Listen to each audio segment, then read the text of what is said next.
Born in Umlazi, with a burning passion for development and ascension of women in business.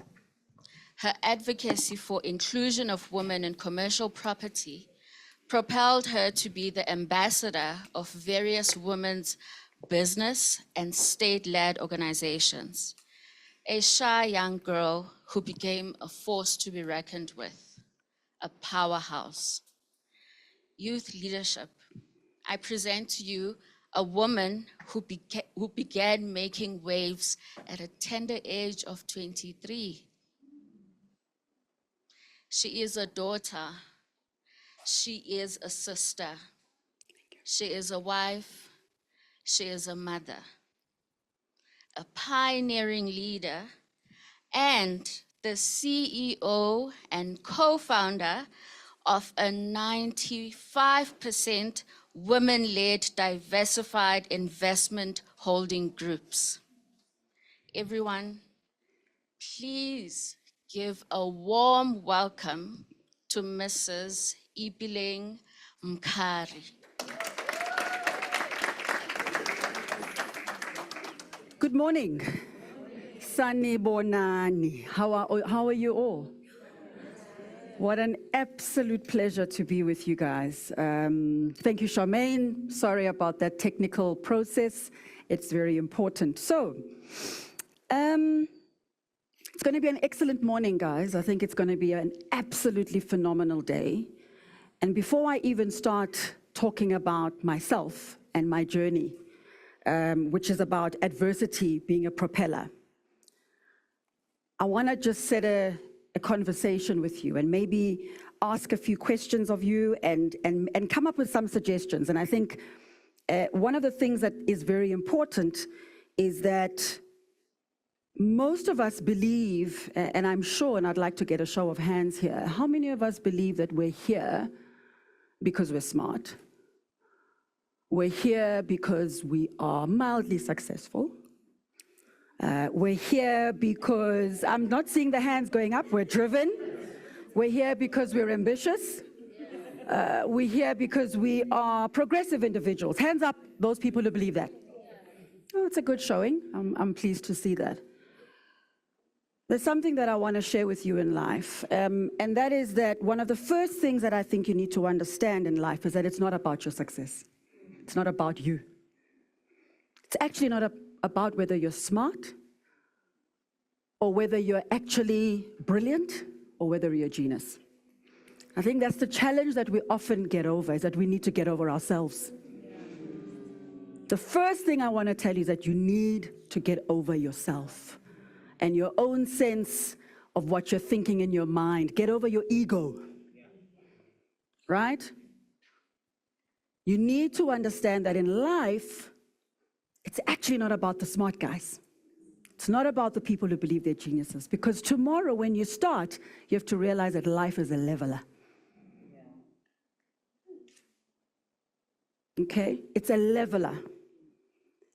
And life will teach you a couple of things. It'll show you things. I thought Serame actually took my presentation.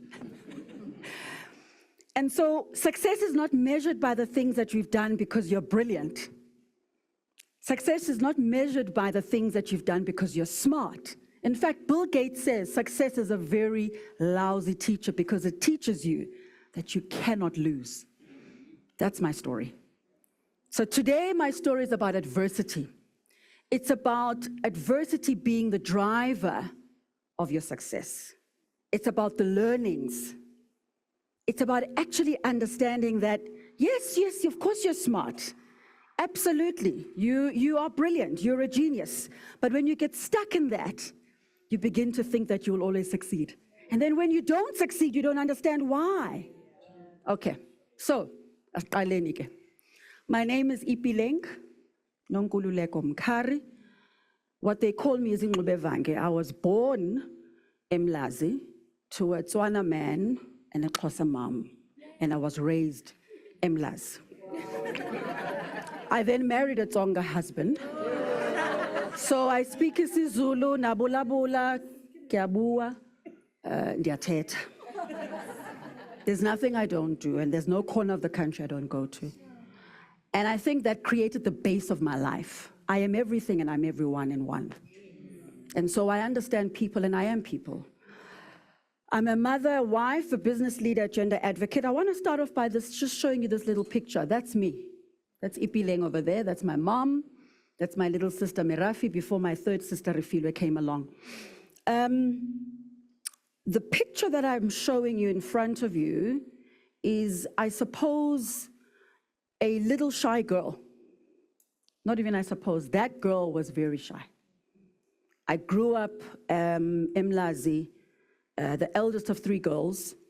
I was always the child who would be called by my parent to say, Bizanu Ipeleng, she must come and greet the other family members who've come to visit. And my sisters by that stage had already greeted everyone and spoken to everybody. I lived in my own little world, often of fear, and I'm not sure about what, but I did. The challenge, I suppose, of life is that you believe that you'll be that person forever, and that's not always true. The person who I think, and the people whom I lived to understand what life was about, was this amazing woman here, the same lady who's holding my sister. This is my mother in a little surgery, Mlazi Gwa H, Gwa J, where she ran a surgery for I don't know how many years of her life. This is a woman who employed people. And later in life, I did not realize, but later in life, I was to realize that in fact, my entrepreneurial journey started knowing and beginning to see what this woman was doing. This is me on the JSE floor when I listed my first business. I chose this because it was, that little ticker there says, the JSE welcomes Delta Property Fund. I don't think we grow up to believe we're smart. I don't think maybe we're told by our parents that you're brilliant. All of this and this culmination, maybe 10, 12 years into the start of my career, was not because I was smart.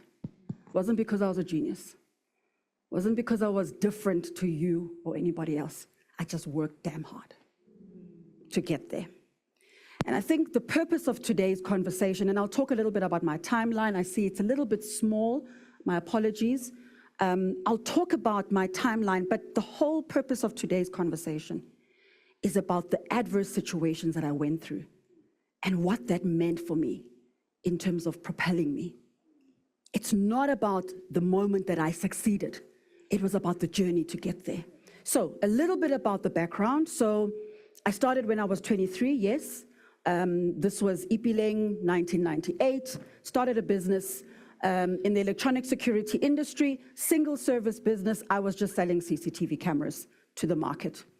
Round about 2002, we birthed a property management business. We realized that single service businesses were not the future, and we decided that we wanted to become and expand into a multi-services group. And we made a couple of decisions, bought one or two businesses, or bought into, because we didn't have money, bought into a number of businesses and created a multi-service business. Those of you who might know companies like N4 Security Group in Durban would know the type of businesses that those are. And so through that expansion process, we then created a partnership with a very leading property firm and started to manage shopping centers like the Pavilion Shopping Center and Westgate Shopping Center. And that was the beginning of my understanding of, well, actually there's more to what we're doing here. In 2009, and I'm just picking some of the key moments, there's a lot more to this. In 2009, we decided, in fact, we don't just want to be in property. Maybe what we can do is to diversify into what we call public-private partnerships. And at that moment in 2009, we got involved in the largest PPP accommodation, triple P in the country. I'm going to assume that many of you might know what a triple P is. We established and built the Department of International Relations head office. Essentially, it's 100,000 square meters of building under roof. We partnered with Treasury and DIRCO to create a facility where DIRCO could essentially take 18 properties where they were leasing and move into one building and be under one entity or under one site. That was an important shift for us, because up until then, we had just been property people. We were now going into project finance. The fourth point is the picture I showed you. From 1998, while we were building this property business, we got into different things, facilities management. We realized that, in fact, yes, we can manage a property, we can partner with government to help them project finance an asset, but actually what we really want to do is to own the asset. We don't just want to project finance it on the back of the cash flow that is there, because in a public-private partnership, you don't own the land, you don't own the asset, you own the cash flows. And so we realized that, in fact, what we needed to do, in 2010, we took a decision to say, let us start to buy properties off our own very small balance sheet. And we bought a couple of properties up until about just under $1 billion. And then we reached a ceiling. We had no more money to buy. And there were two decisions we had to make. We either were going to get someone to buy into our business, or we're going to go to the capital markets. So we went to the JSE. And we raised money through the JSE, and that was the picture that I showed you. And so we listed a property fund to the value of about $2 billion, put it on the JSE. Today, Delta Property Fund is valued at about $7 billion. But there's a story, there's a backstory to this, and I'll tell you about the adversity stories. I then exited Delta in 2014, and I'll come to that a little bit later. My journey continued, and all the way up until 2020, where we bought an engineering business, and just last month we closed a massive transaction with one of the leading infrastructure funds called AIM, or Ideas Fund, and we merged this one little PPP, and we now have a platform of, I think, 5 PPPs, just under R1 billion, and we want to take that further. So we've built something that I would call a small to medium enterprise. The journey in building this has been absolutely amazing. And I think the critical thing that I want to ask you guys, and I want to talk about my adverse stories, is in building, I think what we don't realize is that there is just so much change happening all at once, all the time. When I started as that shy little girl, there were 4 adverse stories that I want to share with you. And I hope that as I talk through them, and I'm not going to move from the slide for a moment, because I want you to ask yourself these questions as I talk through these stories. The first story was about my parents' divorce. Now, one of the things that I think we don't realize is that when breakage happens in your life, at that moment, what you're thinking is, I cannot survive. The shy little girl who wouldn't talk to people, who wouldn't engage with people, realized that these 2 people don't know what they want. So I moved from a little school called Utongati, and I went and I said to my mom, I want to go to another school called St. John's. And in 3 years of my life, I moved from being the quietest person to being the most talkative individual. I chose myself. I chose myself in the moment of adversity when my parents decided they no longer wanted to be together. And I realized that I had a voice. The school I went to had a number of opportunities, and I joined a number of clubs. And the most important clubs for me was the debating club and the public speaking club. And so by the time I became 23, I got the opportunity, when I started running my business, to start talking to people. I've been talking to people about adversity since I've been 23. The second major adverse moment that happened in my life was when my mother died. And I think one of the things that we don't realize is agility. How rigid am I in understanding change? Because death is part of life. Divorce is part of life. And I had to ask myself this question. So that particular moment was 1996. My mother dies in December, and this woman has been my life throughout my entire career before I even start my business career, right? I started in 1997, and after my mother has died, I start to ask myself questions. Ipeleng, what are you going to do? How are you going to start your life? You're the eldest of 3 girls. Your parents divorced. You lived with your mom. Now you've got to move up and live with your dad. You don't know this individual. And in fact, that was the greatest opportunity of my life. So in 1997, I found myself working at Eskom as a graduate in training. I have lost my mom. We've buried her. And I get a call from a friend of mine, Caroline Klulo, who I went to school with. And she says to me, "Go, do you know what BEE is?" I say to her, I have a clue of what BEE is. It's 1997, so it's 3 years post-democracy. I have a clue of what this is, but what are you talking about? She says, there's a company here in CCTV that would like to have a Black economic empowerment partner, or would like to bring a Black person into the business. So adverse moment, mother's died. I'm in the lowest moment of my life, but I realize that actually through this darkness, there's light that is coming through. And I talk to Caroline and I say to her, I'm going to come and meet this company. She invites me. I meet the individual who's the owner. And his first question to me is, do you want to be an employer or do you want to be an employee? I say to him, dude, I want to be an employer. There's no way that I want to be an employee. And I joined that organization. I joined the organization for a year. And in the first 6 months, it's amazing. I'm selling CCTV. By the way, my background is social sciences, so I'm not the smart girl. I'm not the girl who's got a master's degree. I don't have the 4 that the other guy had. I joined this company as a marketing agent, and they say to me, you're going to market Ipeleng CCTV, but we have our own business as a family called Video Management Systems. So I become the only employee in a company called Poseliso, but because I'm Black, I assume I'm 23, I assume it's okay. I assume it's okay for me to sell this thing. There are no other people working in this organization with me, but one other woman from the UK. And I sell the solution of a closed-circuit television.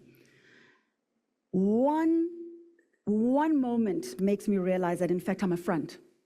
I'm a front, and I don't want to go through the whole story because it'll take too much. Halfway through the year, I realized that there are no other people in this company, but 2 other individuals. It's the housekeeper, and it's the gardener. And we meet round about August of 1997 to go and be interviewed by the gaming board of Mpumalanga, because now we want to have a license to be able to trade, to be able to provide services.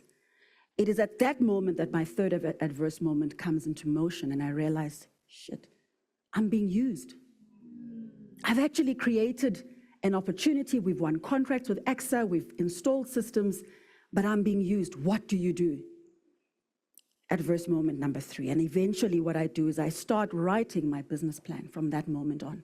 And that is how I launched Motseng Investment Holdings in 1998, and I start my business. So my career didn't begin because I thought I was smart or because I believed that I was the best person to go into property or into CCTV. Everything and every decision I made was because of an adverse moment. Rigidity, good people, and agility is probably one of the most important things. Resilience and adverse moments are the food bed for what we call a growth mindset.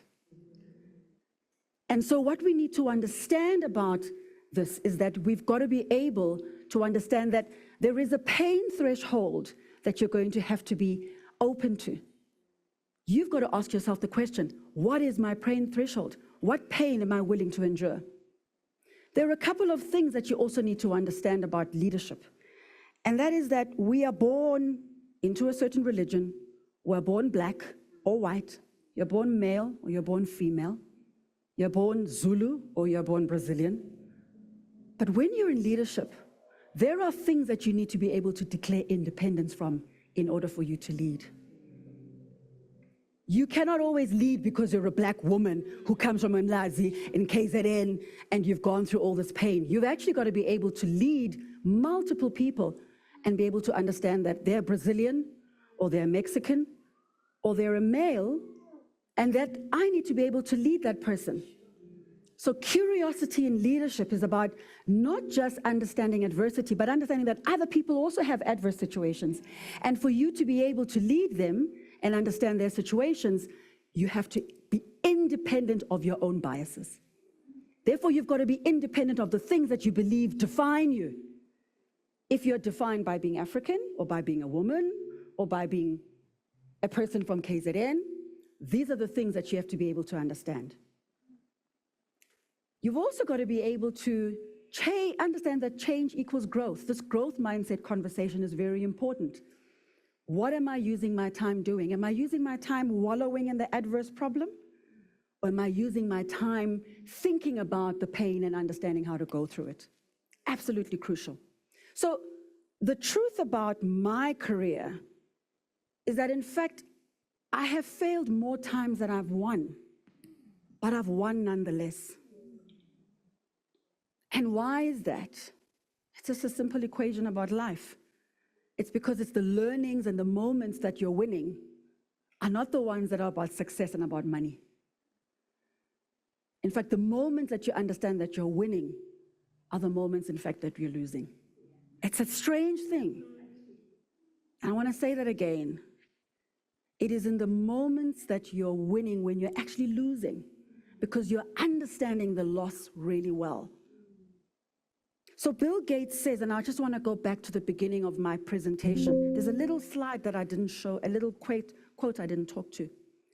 It's fine to celebrate my successes, but it's far more important to heed the lessons of my failure. Far, far more important to heed those lessons. In 2014, when I had listed Delta, I wanted to come back to the story. In 2012, we listed Delta Property Fund. And in that year, I thought I was it. I was like, wow, I'm on the floor of the JSE. In fact, this entire group of people that was there, we thought we were it. I then came onto the board of Delta Property Fund, and I sat there as a non-executive director. And 2 years later, a whistleblower came to me to say, there are problems in the organization you've just listed. I said, what kind of problems? They said, well, this is the outline of the problem. I said, oh my word. We've just raised 2 billion rand of other people's money. We've taken their money. And now what you're telling me is that there are problems. Cut a long story short, I go to my chairman, who happened to be the chairman of Motseng, and I said to him, Baba, we have a problem. He said to me, no, I hear the problem, but I'm going to go home back to Durban. I said, you can't go home. We have a problem. We need to deal with it now. The problem was that the leadership and management of Delta had started doing funny things in the business. My co-partner, who I started Motseng with, happened to be the CEO of this company. And I will never forget in 2014, having to face my own business partner and say to him, dude, we need to actually fix this problem. It was so huge that they threw me off the board of a company I had started together with them. In fact, they didn't throw me. I decided to resign, but it became so uncomfortable, became so unpalatable for me that I had to walk away. My company, Motseng, had an evergreen contract. Evergreen means there's no time frame to manage the assets of 100 properties that I, together with my business partner, had listed. And they pulled that. And they said to me in one nice letter, we don't need you anymore. I said, okay. And that was my reality check. I then lost one of the largest contracts we had managed for Vodacom. There's a business I'd bought, I didn't put that here, telco business. We managed telecommunications assets across the country. And Vodacom said, actually, we have a bigger organization called Huawei. And that OEM can do it a little bit better than you. And in 2016, they pulled that contract. And so the business we had bought in South Africa and Mozambique suddenly had one great contract, 2 or 3 in Mars, and very little in South Africa. So I went from being this girl, this very happy mom, wife, woman who kind of feels like she's doing things. I lost the contract at Delta. I lost the contract with Vodacom. And I remember sitting on the couch in my house and crying my eyes out in 2014, 15, and saying to my husband, I can't do this anymore. I can't get up and go to work and face the people of Motseng while I'm retrenching, while we're going through the storm. I can't do it. And a lot of the questions I had to ask myself is, what is my pain threshold? How much of this could I take? And so I remember in Durban in 2015, talking to a group of young people that look very much like you, and I said to them, it's fine to celebrate my successes, but it's far more important for you to heed the lessons of my failure. Don't look at the covers of the magazines because they don't mean anything. So, what are the 3 power thoughts I want to leave you with? I don't know how I'm doing on time, Charmaine. Am I okay? 3 power thoughts I want to leave you with. First of all, adversity is a propeller. There are a couple of things that I think you need to do in business that I think have worked for us. Collaboration is the first. Collaboration is such a key to growth. So a lot of the things that we've done at Motseng are not because we're amazing people. It's because I think we found great partners and we have great teams that we work with. The idea of collaboration, though, cannot work if you're not prepared. And so a prepared mind and a prepared team is far better than a team that has great ideas. You can have a lot of ideas and a lot of intent. We can have a lot of things that we want to do, but if we can't execute them because we're unprepared, it means nothing. And so you descend to the level of your preparedness. It hit me too when I heard it the first time. You descend to the level of your preparedness, and I'm a Virgo, so I'm an over-prepared person. I'm a perfectionist, but I don't always work with people who think that way. And so what you need to be able to understand about business and about leadership is that it requires prepared minds and people who understand what that means. Obviously, I've talked to you about success being an opportunity as opposed to it being a problem. The challenge about, I suppose, collaboration is that it requires prepared minds, but it also requires unselfish spirits. What do I mean by that? You could either have the entire pie, a quarter of it, or half of it. It's your choice. Preparation, part of it is about recognizing that I can't have all of it. That if I don't have the solutions to part of the problem that I'm trying to solve in a business, I need an unselfish spirit to be able to share. So when you look at the timeline of Motseng, a lot of the things that we've done, PPPs, public-private partnerships, platforms with Old Mutual, partnerships with others, these are the things that we've done because we can't achieve it all alone. Yeah. But if I'm going to go forward and create a sustainable business, we need to be able to collaborate. We have to have a prepared mindset. But I have to work with people who have unselfish spirit, who understand that growth is about the greater good, that there's a shared vision and a shared goal that we want to achieve. And if we want to do that, then collaboration for inclusive growth is actually a call for action. It's not about individual prosperity. The common good is good for all. So as I just want to underscore and repeat these things, you will never know who you are until you're truly tested. And I've always believed in the power of being tested. I suppose it is because the purpose of what we try and do at Motseng, or what I wake up to do, is yes, to build a business that's sustainable, but that actually is purposeful. And if it's purposeful, it's going to test us. It's going to break us at times, but it's never going to kill us. It's going to build us.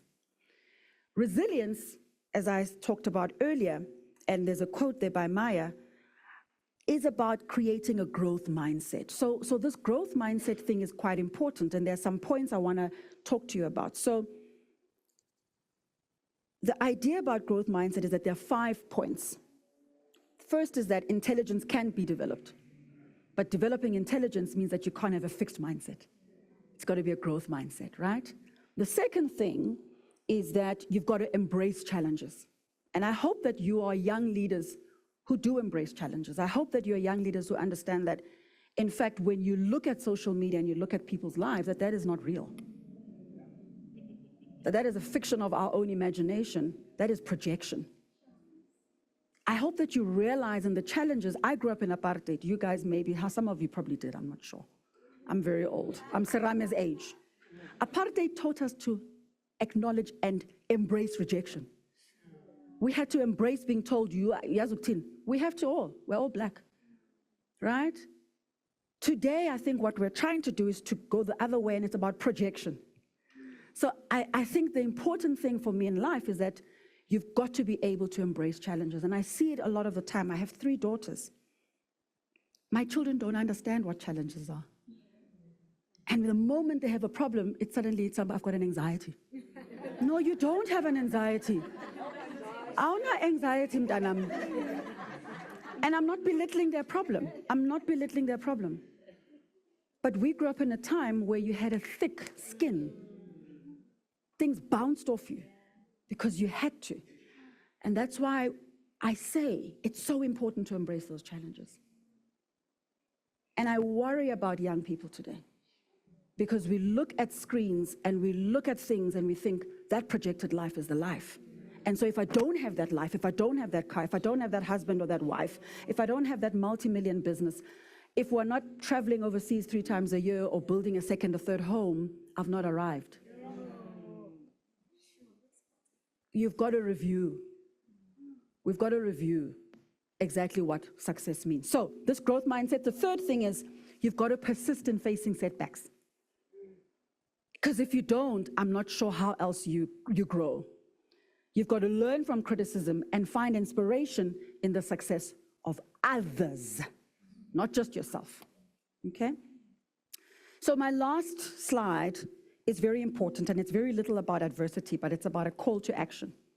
Because we live in a country where I do believe that there are a couple of things that are critically important for you as people who are called youth and leaders.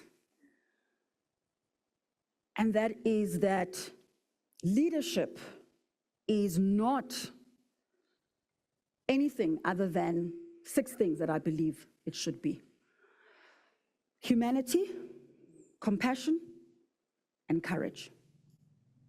So the thing about leadership is that I think we live in a world today where we're lacking all 3 of those. And I want to appeal to you and call and kind of have a call to action to you as young leaders, that in the spaces that you're in, I've heard a number of you talking, you're doing amazing things. Adopt a humane persona. Be compassionate. Be courageous in what you're doing. Yes, but be humane. We're living in a time where, unlike the late 90s and early 2000s, there was an abundance of things, an abundance of opportunity, there was an abundance of money, there was an abundance of the desire to grow. We are in a very opposite time. And so it takes a leader who understands that and is compassionate enough, whatever the problems are, to drive and lead businesses. The other side of this coin is about excellence, ethics, and empathy. We have to be excellent. We know that. We are Black people in corporate. I've never worked in a corporate other than Eskom as a graduate. But in a corporate environment, you've got to be super excellent. You've got to also be ethical, and you've got to be empathetic. And some of those things are contradictory at times. Okay, we get that, but we have to do it. We have no other choice. We have no other choice because the mechanisms of inclusion in our country have never been predisposed to inclusion.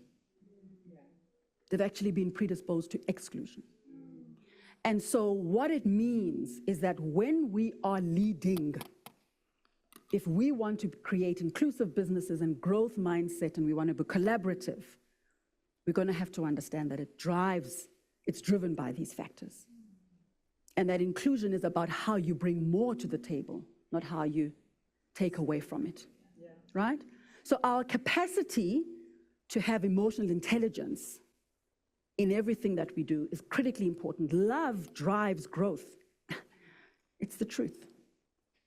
Love in the context of a business is compassion. On the other hand, behavior in who we are through this lens of excellence and empathy is absolutely critical. So, a couple of thoughts here. I'm not going to read them out for you. I think I read a book. I told you about the very major crisis that I went through in 2012, 2014. I went to a friend of mine who used to own Destiny magazine, and I said to her, "How come you look so strong every day? I'm crying, I'm dying here. What are you doing that I should be learning from?" And she gave me a book by Joseph Murphy called The Power of the Subconscious Mind. Please get it if you can. It's tiny. It's a small little book. It taught me to rely and deepen my capability, but also it taught me a lot about my mindset. I think that I hope that I have given you a little bit to think about your own thoughts around adversity and what it means to be prepared. I hope that I've given you a little bit to think about successes and how we celebrate them and what it is around you and how some of the wealthiest people and most successful people, according to us, underscore this. And lastly, I think that the power of adversity is not that it takes you through stuff that is difficult, but that it allows you to reconstruct and to actually regenerate. And that is the important thing. And I hope that in that message, you go on to actually face many challenges. I hope that you embrace them wholeheartedly and grow through them. Thank you.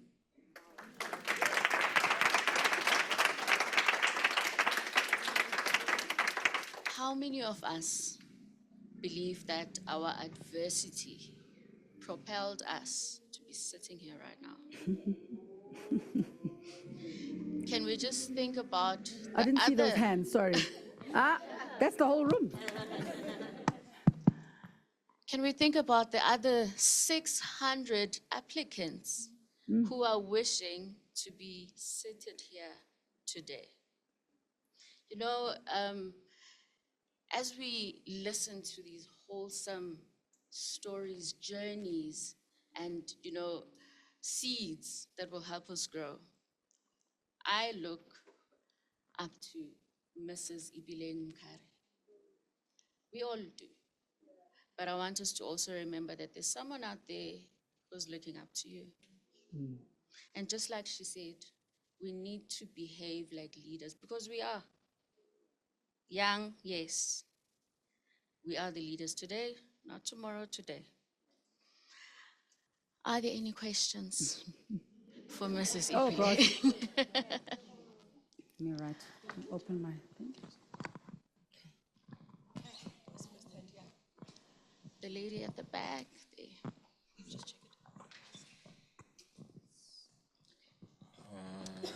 Greetings, everybody. My name is Ayanda Mhlongo, a transformation expert for GIZ South Africa, Lesotho, and Eswatini, as well as a PhD candidate at the University of Cambridge. Thank you so much, Ngibonge kakhulu.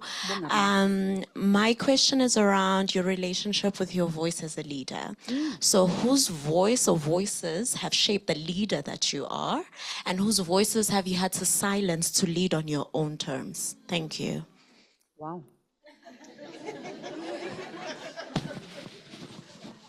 Oh, by the way, I've even forgotten.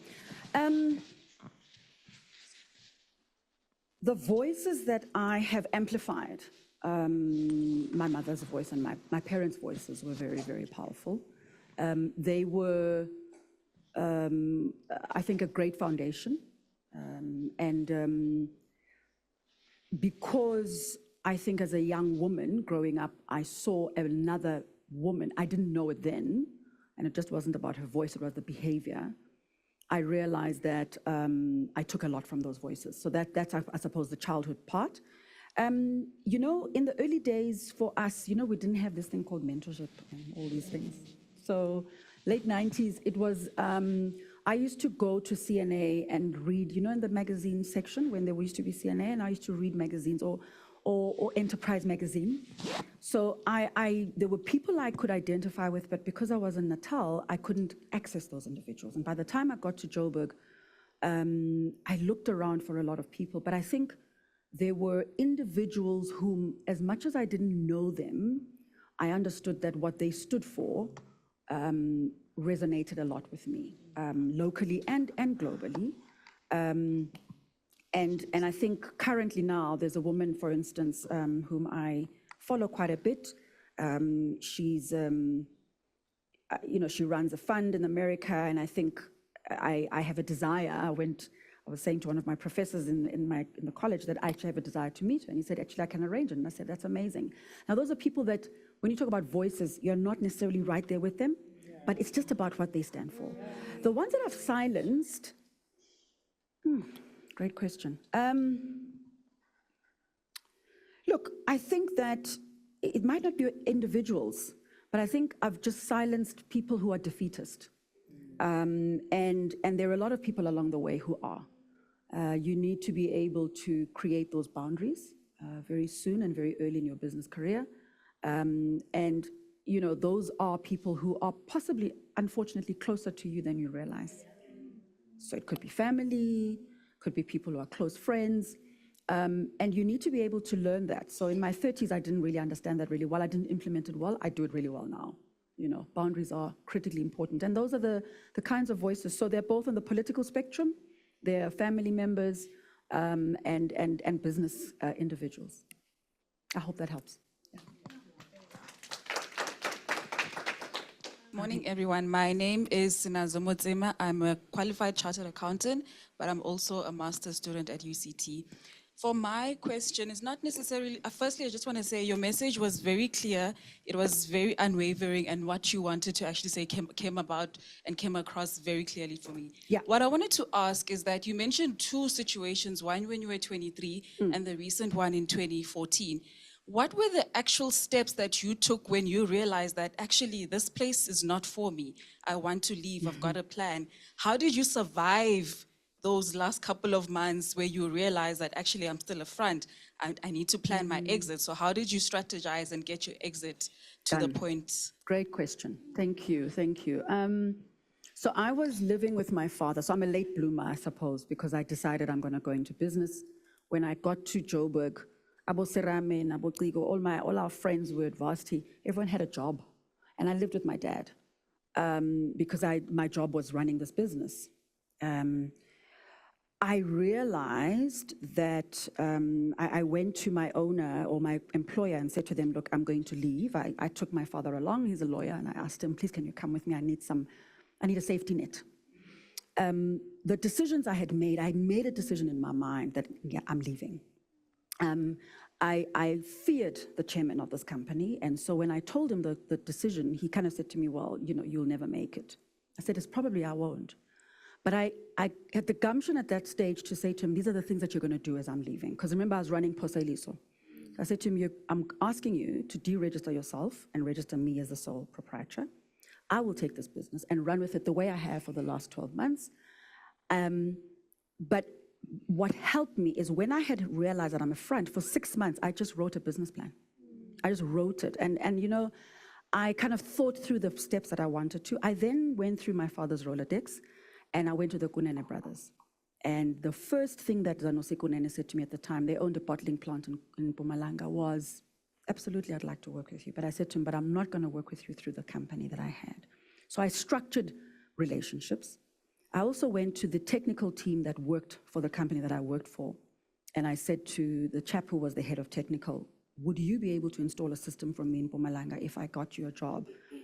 It's a side hustle of mine. And he said, absolutely, because he also wanted a side hustle. I said, fantastic. And we literally arranged it that way. And that was my first realization that I could do it.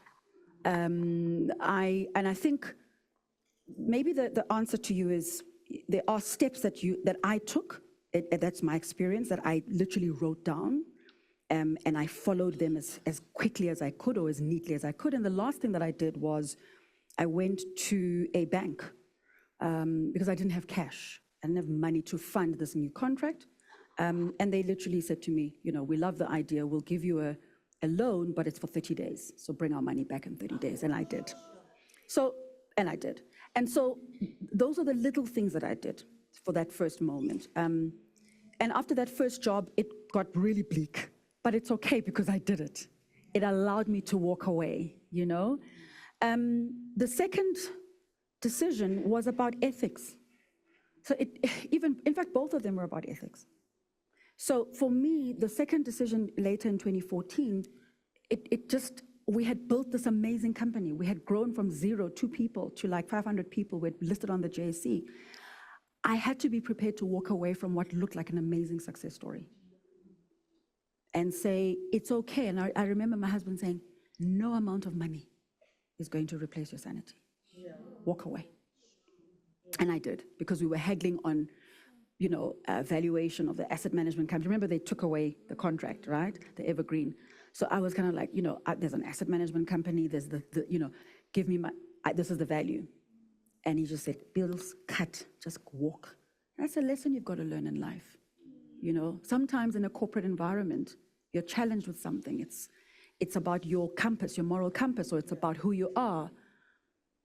And you ask yourself, is it worth being here? Is it worth me, my time, my energy, my resource, my mind? And there are many reasons why, and there are many reasons why not. You've got to make the decision.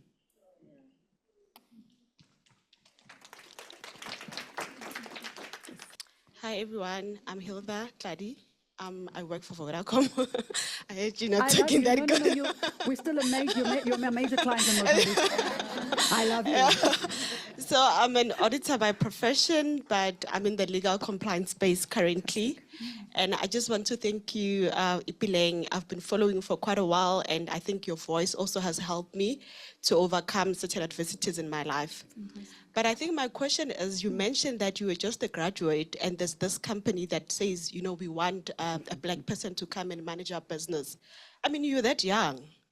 Like, what actually prompted you to say yes? Was it that, I know you, I see that you're someone who believes in yourself, but I mean, some of us, we feel like we're not ready or we're too young for certain opportunities, but what made you say yes at that age?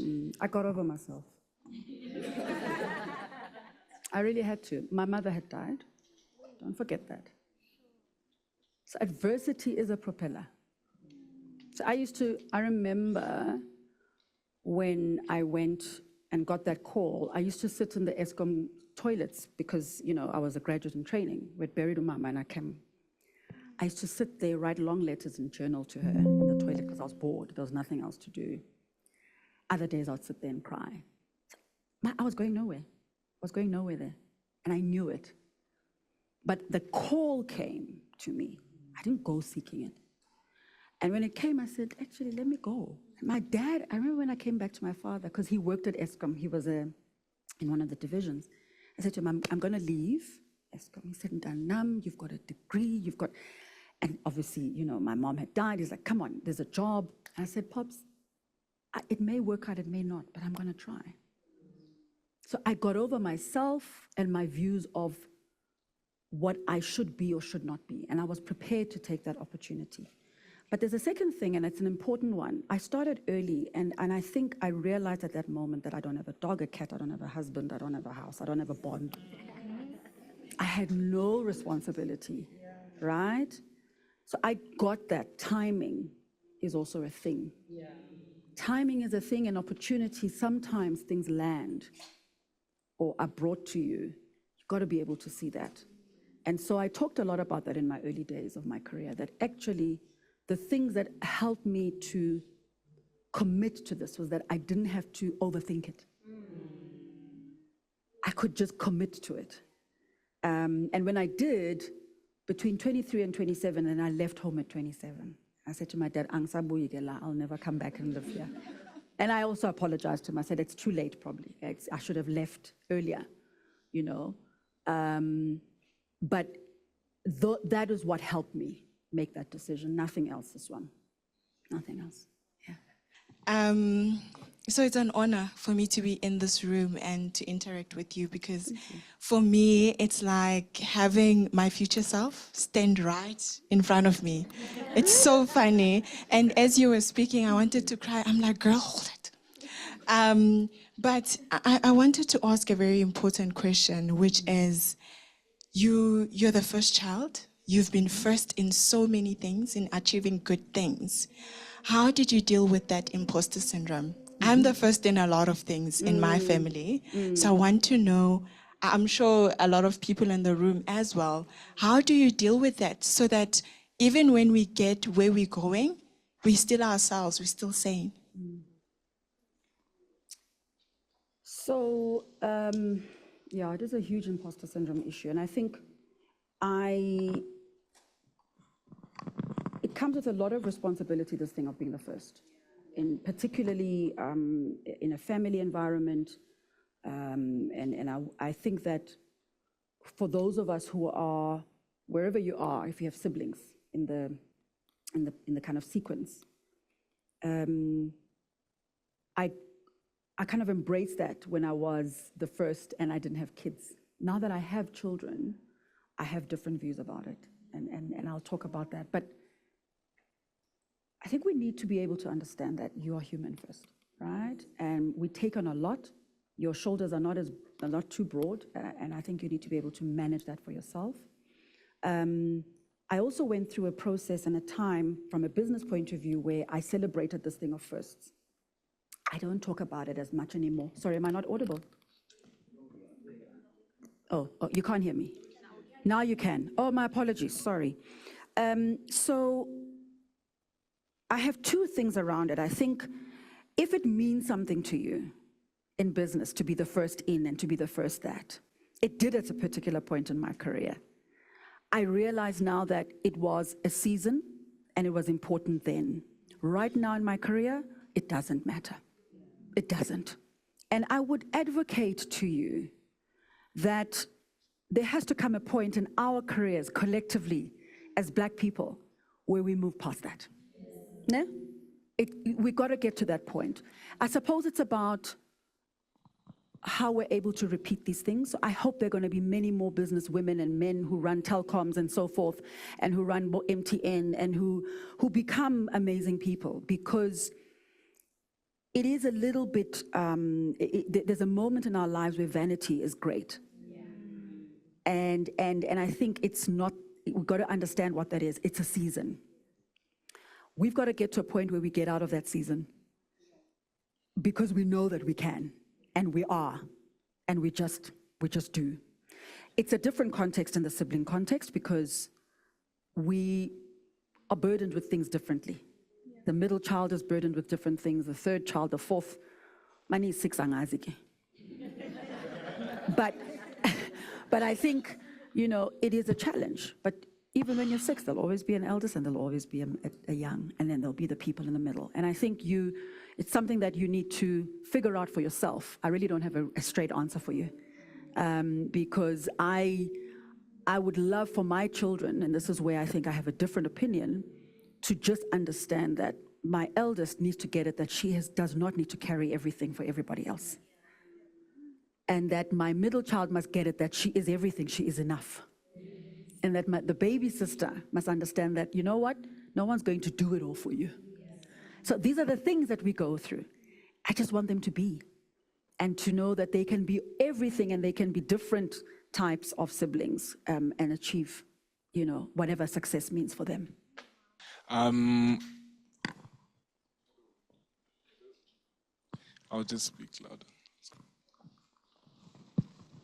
Thank you so much. I love the get over yourself. I think we need to put on a t-shirt or something, because so many people need to hear it. But my question's around emotional intelligence. So I've always heard it as something you either have it or you don't, but how you've presented it today, it's almost as if it's something you can develop and feed. How do we do that? Wow, thank you. What a great question. I do believe I'm not a specialist in you know, kind of the ideas around emotional intelligence, but I think that you can develop it. I'm going to tell a small story, because I think it's important, that speaks to how we develop it maybe, and kind of build those muscles or that habit.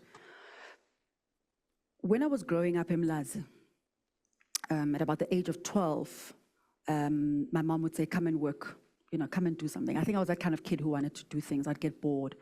So I went and worked in her surgery one day, and I will never forget, it's a little room, you know, people walk in, and, you know, back in the day, you know, surgeries where you don't make appointments. You just walk in and you sit down. You come in and get attended to.